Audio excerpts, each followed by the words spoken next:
Cutting through the noise in 10 minutes on LinkedIn. Welcome. In this fourth part of the series on LinkedIn in 10, we're going to touch on content. Probably one of the biggest challenges facing people on LinkedIn today. And that is how to create content, where to find ideas for content, and then how to structure that content so that it's easy on the eye. Some really basic things, because a lot of people get stuck on how to write content. And I'm going to show you how you can use your own voice, your own tone, but make your content more palatable, more pleasant to read, and more engaging so people can have a conversation. There are some basic rules for creating effective content. Are you going to hit it out the park every time? Absolutely not. If I look at Ogilvy, if you don't know who he is probably one of the greatest advertising copywriters ever, used to write copy for ads. One of the things that he mentioned in his book, if you read it, is you would go through 200 to 300 versions of ad copy before you find a piece of copy that works. Unfortunately, you're not going to write 300 posts before you find a post that you like. If you are, you're never going to get anywhere. So the first rule of content is post. Push the button. Say, hi, this is me. I don't know what to say, but I'm saying something. Hit post, take a selfie, pop it up. LinkedIn is looking for consistency. LinkedIn is looking for regular posts. LinkedIn is looking for selfies that are relevant to the subject matter, i.e., selfies of you, and videos of you as well. LinkedIn is looking, the audience on LinkedIn are looking for education. So solve a problem, one problem clearly. They're looking for inspiration. People have a need to be inspired because days can get dark, things can get rough. Running a business is tough. Sales prospecting is hard. So inspiration is definitely something there. That way your profile doesn't get boring. And then entertainment. Yes, you might go, no, but that's a social platform. If you smile, there's a trend to make ads because of TikTok that are entertaining but actually informative. If you look at some of the greatest ads, the salmon ads, the fish ads, the what's up ad, if you're old enough to remember the ad from Budweiser, all of those ads were classic because they were fun to watch. They were engaging and the scripting was good. The same thing happens for your content. If your newsfeed is, I do this, this is how you do it. I do this, this is how you do it. I do this, this is how I do it. Sounds like a broken record. People are going to disengage. That's why I mix my content up. I will repost people's content. I will do my own videos. I'll do my own carousels. I'll do some selfies. The idea is that if somebody does come into my profile to look at all my content, they're not going to see bang, bang, bang, bang. And I'm appealing to different audiences because I want to grow my audience. At the end of the day, the whole purpose of LinkedIn for me is to help other people be more successful on LinkedIn. Whether you're a small business, whether you're a business coach, whether you're a business development person, whether you're a startup, a founder, whatever. At the end of the day, LinkedIn can serve you, but you need to do the things correctly. So content is one of the places that people challenge themselves because they get wrapped up in this, I need to post every day. No, you don't. 3 times a week is good. Once a week, minimum. Once a month, not so good. Once every second week, not so good. If you can post once a week, your profile will begin to look better. Remember, posting is only one leg of the 4 legs of the table of your profile. Unfortunately, too many people focus on that one leg of content and not enough time on the other legs, which is engagement, which is building relationships and their profile. So think about that. Are you getting sucked into the content vortex or not? So how do we write some content? Really easy. We go to LinkedIn.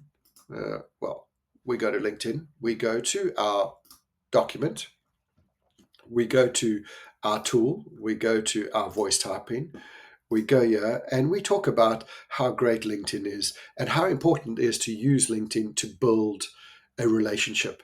And there are 5 things that are really essential to building relationships on LinkedIn. A, you need to show up. B, you need content. C, you need to be entertaining and educational. And D and E, well, we'll make that up as we go. No, really. Whatever you do, whenever you connect with people, do not pitch slap them at all. Do not say hi and then sell them. Have a conversation.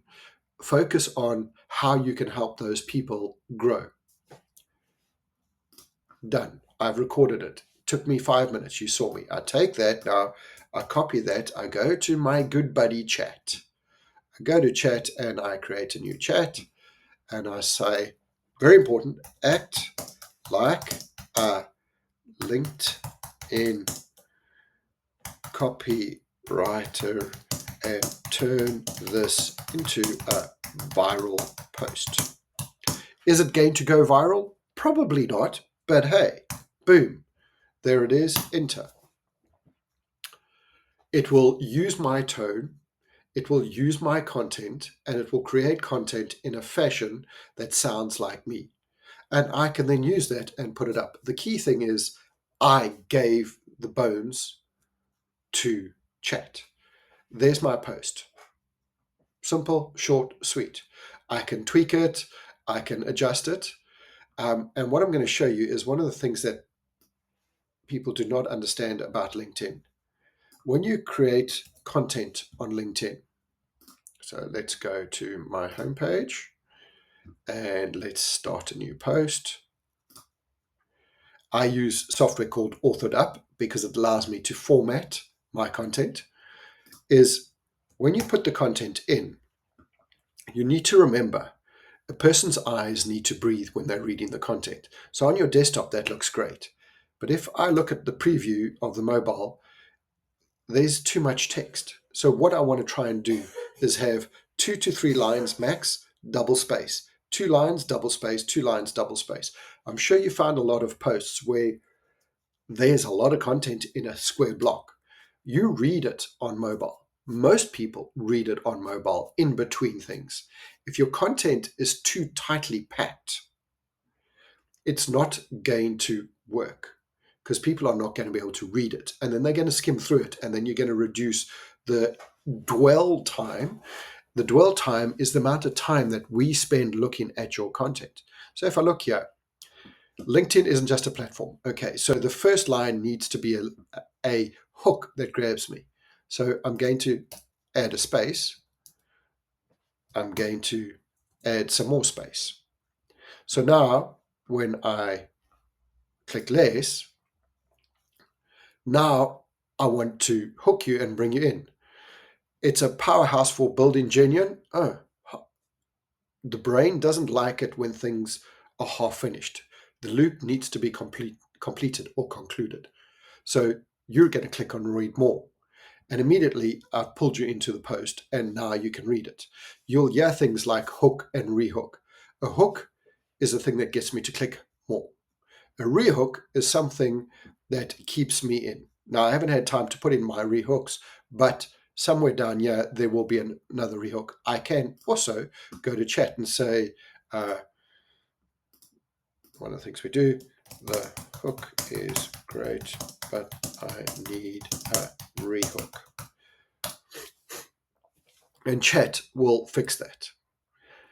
The other thing that often happens is the reason you don't write content. Let's see, let's change that today. There we go, there's another hook. So one of the challenges, let me save this to draft because I'm actually going to use this. Why you don't post on a regular basis on LinkedIn is because you don't have any ideas. So let me give you the basis for building ideas that will allow you to create content on a regular basis. And you will find it in the worksheet. Structure your life. Go back into preschool, middle school, high school, college, early working years, formative working years, depending on your age, break it up into decades or years. Now, look into those periods and think, what was it that I struggled with, that I learned from, that made me a better person? What mistakes, epic failures? Share your story. Because at the end of the day, we're talking about building relationships. And we're not talking about everything, but we are talking about things that are work related. So if you were picked on at school, how did you adjust when you got to the working environment and became a manager so that you didn't become the bully? Those are the kind of things that you can take into your LinkedIn content.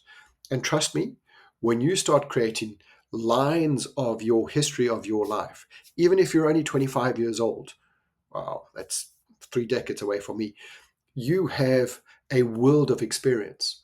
And the other two things that I want to say are very clever. And I can't say they're mine, they come from Jasmine. The one is, every time you write content, write it, if you have a child, to your child. Dear son, and write a letter to them and then fix it. Or write it to yourself. Dear Kenneth, if only you hadn't, this is what. And then delete love and dear off, and you will have a post. Put on a selfie, put on a video, and there's your content. Done. And you can do that very quickly using the process I've shown you.